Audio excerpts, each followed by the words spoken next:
আন্দোলন, নৈরাজ্য, সহিংসতা এগুলো করলে বাংলাদেশের অর্থনৈতিক অবস্থা একবারে ধস নেমে যাবে। তার কারণ 18 মাসে সেটা প্রমাণ করে গেছে ডক্টর ইউনূস।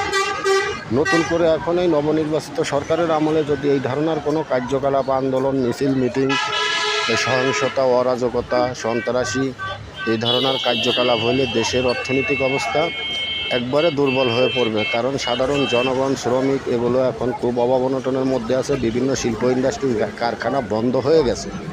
তাই আমি বাংলাদেশের নবনির্বাচিত প্রধানমন্ত্রীকে আহ্বান জানাবো যে বাংলাদেশের শিল্প খাতকে টিকিয়ে রাখতে হলে দেশটিকে কঠোরভাবে নিয়ন্ত্রণের মধ্যে রাখতে হবে, আইনি কাঠামোকে শক্ত করতে হবে। কারণ আইনি কাঠামো শক্ত থাকলে দেশ সুন্দরভাবে পরিচালনা হবে, সাধারণ জনগণ নিরাপদ পাবে। কারণ সাধারণ জনগণের নিরাপত্তা থাকবে এবং দেশ সহিংসতার হাত থেকে বাঁচিয়ে রাখতে হলে সন্ত্রাসী কার্যকলাপকে বন্ধ করতে হবে। এটাই আমার আহ্বান।